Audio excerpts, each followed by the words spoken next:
Things are not always what they appear. Those were the words of Greene County Sheriff Jim Arnott during his investigation of one of the most perplexing murder cases in the state of Missouri. The story of one mother who sought help to care for her sick daughter and her unexpected death at the hands of said daughter has caused many to wonder if the situation was truly as it seemed. Was her daughter really sick, or was there more to this story? Settle in, because we're about to dive into one of the weirdest murder cases you've ever heard. Welcome to our channel, where we drink heavily and explore the darkest corners of humanity. Please take a moment to like and subscribe for weekly crime cases. It all started with the birth of a precious little girl named Gypsy Rose Blanchard. Gypsy was born on July 27, 1991 to her 24-year-old mother Claudine, aka Dee Dee Blanchard, and her 17-year-old father Rod Blanchard. We're just getting started here, guys. Yes, her mother was 24 and her father was 17. Hello, does anyone see a problem here? Why in the entire universe was a 24-year-old woman sleeping with a teenager? Anyway, Rod and Dee Dee separated right before Gypsy was born because he realized something was not right about Dee Dee. But Rod continued to be a part of Gypsy's life. Most parents hope and believe their child is healthy until proven otherwise, but early on, Dee Dee Blanchard seemed convinced that her precious baby girl had a myriad of health issues thanks to what she claimed was a chromosomal disorder. Dee Dee worked as a nurse's aide, and she first claimed that 3-month-old Gypsy Rose had sleep apnea. So she starts taking her to the hospital, but their repeated overnight stays with a sleep monitor and many other tests yielded no evidence to support this claim. But Dee Dee was sure something was wrong with her baby girl. She later started claiming Gypsy had asthma and epilepsy, so doctors put her on seizure medication. And Gypsy's health conditions just seemed to be getting worse and worse as time went on. Dee Dee actually went as far as to claim that Gypsy had muscular dystrophy, so Gypsy actually had to start using a walker to get around. Gypsy Rose underwent multiple surgeries for various issues. Dee Dee claimed she had vision problems, excessive drooling issues, and ear infections, and actually, by the time Gypsy was 8, she had gotten a small abrasion on her knee from riding on the back of her grandfather's motorcycle. I did get into a motorcycle accident with my grandfather, and it skinned my knee. So Dee Dee actually told Gypsy that she now had to use a wheelchair and made Gypsy use a wheelchair to get around. And Gypsy's 8 years old, so she's obviously not going to question any of her mom about all of this. She just thinks that this is what life is. When Gypsy was growing up, she and Dee Dee lived with Dee Dee's father and stepmother, and over the years while Dee Dee was living with them, her stepmother started suffering chronic illness, and they accused Dee Dee of poisoning her stepmother with Roundup weed killer. And of course, Dee Dee denies it, but they're like, girl, you are so shady. Why is everyone around you so sick? Make it make sense. And during this time, Dee Dee was also arrested on multiple occasions for various minor offenses. It turns out she had been writing bad checks, and obviously she's treating Gypsy in this very strange way, and then her parents actually just go as far as to confront her completely about the way she was treating Gypsy. And Dee Dee's like, no, we are not having this, so she moves out, and shockingly, her stepmother magically recovers. Dee Dee and Gypsy Rose moved to public housing in Slidell, Louisiana, and they're now living off of Rod's child support payments and public assistance that Dee Dee was getting for Gypsy's supposed illnesses. Dee Dee continues making wild claims about Gypsy's health, and she had altered Gypsy's birth records, claiming she was an age that she was not, and even pulled her out of school to start homeschooling her. She claimed Gypsy's illnesses were very severe, but obviously she was just trying to isolate her so she could continue her abuse. They went to many specialists to treat Gypsy's health issues, but all tests would always come back normal. Regardless of this, Dee Dee still manages to get drugs prescribed for her daughter and financial support for her illnesses. By this time, Dee Dee Blanchard claimed Gypsy Rose had leukemia, and she would actually shave Gypsy's head to make her look like she was in chemotherapy. When Hurricane Katrina destroys the area in 2005, Dee Dee and Gypsy are forced to move to a shelter, and this was perfect for Dee Dee because she just claimed that Hurricane Katrina destroyed all of Gypsy's medical records and birth records. So then they end up moving to a rented home in Aurora, Missouri. While they're there, Gypsy is named the 2007 Child of the Year by a foundation that advocates for the rights of feeding tube recipients. Because everyone is trying so hard to help this sickly girl and her mother in this supposed moment of extreme difficulty. They just got through the hurricane, she's got all of these illnesses, everyone was trying to rally for them. A foundation called Habitat for Humanity got them a small home with a wheelchair ramp and a hot tub, and the tale of a single mother with a severely disabled child forced to flee Katrina's destruction. We have an awesome bathtub. It's a jacuzzi tub meant for my muscles. And we have a wonderful ramp. so I can get up and down by myself. Received considerable local media attention and support from the community and many other charitable foundations. Gypsy's appearance reinforced her mother's claims. She was only given liquid food to eat every day, so she was severely underweight. She has a shaved head, she's using a wheelchair, and Dee Dee would make sure she always took a feeding tube and an oxygen tank whenever they left the house, so nobody ever questioned anything. Dee Dee would control Gypsy with physical abuse, and she claimed that her ex-husband Rod was an abusive drug addict and alcoholic who refused to come to terms with Gypsy's health issues and never sent them any support. But Rod and his wife had actually made several plans to go to Missouri to visit Gypsy, but every time they made plans, Dee Dee would change them at the last minute. And Rod just kind of accepted that his daughter had these extreme health issues and assumed Dee Dee had her best interests at heart. Gypsy just kind of went along with this. And when Dee Dee and Gypsy were out in public, Dee Dee would hold Gypsy's hand really tight and squeeze Gypsy's hand if she ever said anything that was off script. The medical treatments continued. And eventually, Dee Dee had Gypsy's saliva glands completely removed for this supposed drooling problem she claimed she had, and she continued to take seizure medication, so Gypsy's teeth were literally falling out, and she had tubes implanted in her ears to supposedly control her ear infections. So eventually, Dee Dee takes Gypsy to see a pediatric neurologist named Bernardo Flasterstein. That has not walked for 9 years, for years. She should have technically almost no muscles in her lower extremities. But she didn't have muscles that looked quite normal.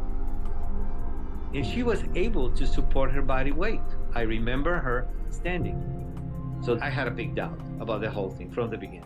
And he becomes suspicious of Gypsy's supposed muscular dystrophy diagnosis. He orders MRIs and blood tests, which find no abnormalities. And in a follow-up visit, he tells Dee Dee he doesn't understand why she claims that Gypsy can't walk since he saw Gypsy Rose stand and support her own weight. He then contacts Gypsy's doctors in Louisiana and finds out all of her tests for muscular dystrophy had come back completely negative. He also gains access to her medical records, which Dee Dee claimed had been destroyed in the hurricane. And now he's like, excuse me, everyone, but this woman definitely has Munchausen syndrome by proxy because her daughter is completely healthy. Munchausen syndrome by proxy is a mental illness where a caretaker will actually fake symptoms or even cause real symptoms to make a child appear or even become really, really sick. So Dee Dee's like, no, sir, we're out of here. You are clearly not the doctor for us. Unfortunately, Flasterstein does not report Dee Dee to social services. He says other doctors told him they doubted the authorities would even believe him since Dee Dee and Gypsy were a pretty big deal in that area. Then in 2009, an anonymous caller calls the police about Dee Dee's use of different names and birth dates for herself and her daughter, and they suggest that Gypsy Rose is actually in better health than Dee Dee was claiming. The cops go to the house to perform a wellness check, and they just totally accept Dee Dee's explanation, which is that she uses misinformation about she and Gypsy to make it harder for her abusive ex-husband Rod to find them. The cops literally don't do any more research on this. They just listen to Dee Dee and close the file. So at this point, the legal system and the healthcare system are completely failing Gypsy. She's in a prison and she's starting to realize it. For most of her life, Gypsy literally had no idea how old she was. At a hospital visit, Gypsy claimed to have seen a copy of her birth certificate that claimed she was 4 years older than she thought she was. And when Gypsy turned 18, Rod actually called to wish her a happy birthday, and Dee Dee told him not to confuse her about her age because Gypsy only thought she was 14 years old. But as Gypsy grew older, she started becoming desperate to break free from her mother. One of Gypsy's hobbies was attending science fiction and fantasy events in costume because she could easily blend in and didn't feel like an outcast. She also spent a lot of time in online chat rooms since she wasn't able to go out often. So at one of these science fiction events, she manages to make an escape and meet up with a man she had met in one of these chat rooms at a nearby hotel. Dee Dee somehow tracks them down, shows up, and shows the man Gypsy's fake birth certificate and threatens to call the cops on this guy. But Gypsy was a legal adult at this point, and even though she probably shouldn't have been in that hotel room, she legally had a right to be wherever she wanted to be. And when they got home, Dee Dee smashes Gypsy's computer with a hammer and threatens to smash her fingers if she ever tries that again. She then leashes and handcuffs Gypsy to her bed for 2 weeks. Then she tells Gypsy that she had filed paperwork with the cops stating that Gypsy was mentally incompetent, and so if Gypsy ever went to the cops, they were not going to believe her. But Dee Dee didn't realize that little Miss Gypsy Rose was not the same little sickly girl Dee Dee had thought she was.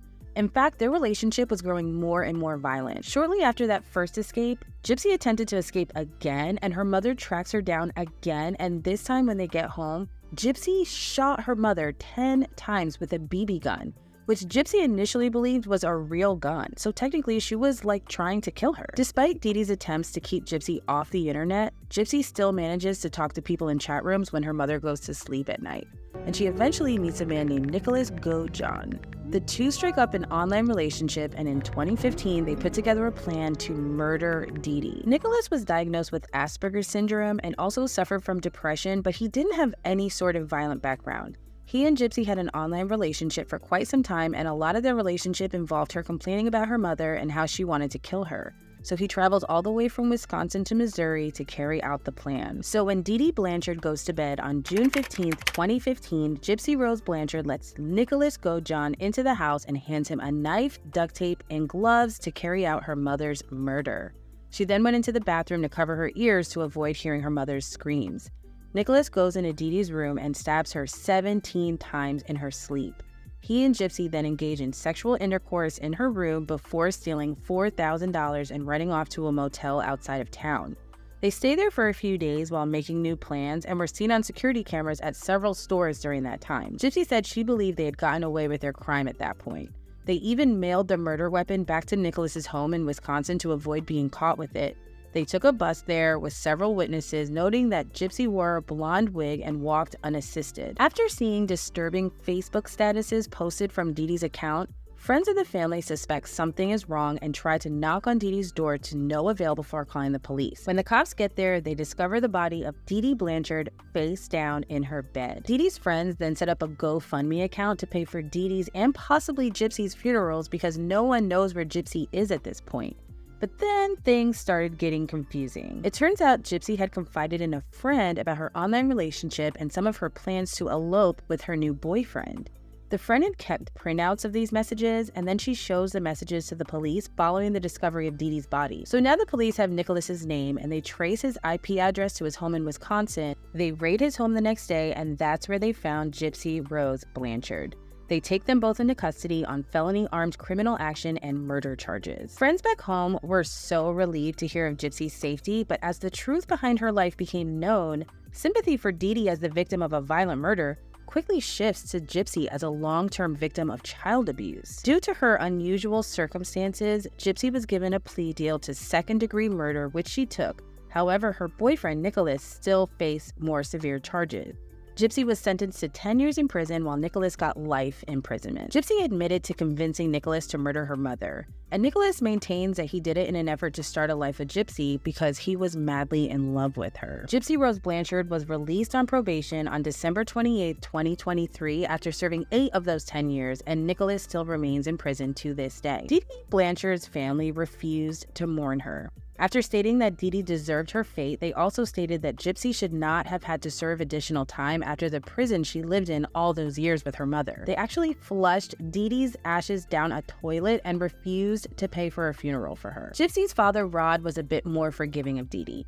He states that he thought maybe she had just started a web of lies and couldn't stop or something. Okay, it was a little worse than that, Rod, but anyway. Rod has also gone on to state that he was overwhelmed with joy when he actually saw his daughter walk for the first time at her trial. He frequently visited and supported her while she was serving her prison sentence, and he and Gypsy have since grown a strong relationship. Gypsy spoke to the media when she made her plea, stating that she had researched Munchausen syndrome by proxy on prison computers and her mother had every symptom. She also went on to say that she felt more free in prison than she ever felt living with her mom. Gypsy is now known as an advocate for victims of Munchausen syndrome by proxy and has made numerous media appearances. She's even written an ebook, and many films have been made based on her story. It's not entirely clear how so many healthcare professionals failed Gypsy Rose Blanchard, but bringing awareness to Munchausen by proxy is definitely a start in helping others who may be suffering in similar situations. If you suspect someone in your life may suffer from Munchausen syndrome by proxy, please visit www.munchausensupport.com for resources and support, and of course, alert your local law enforcement if you suspect any abuse.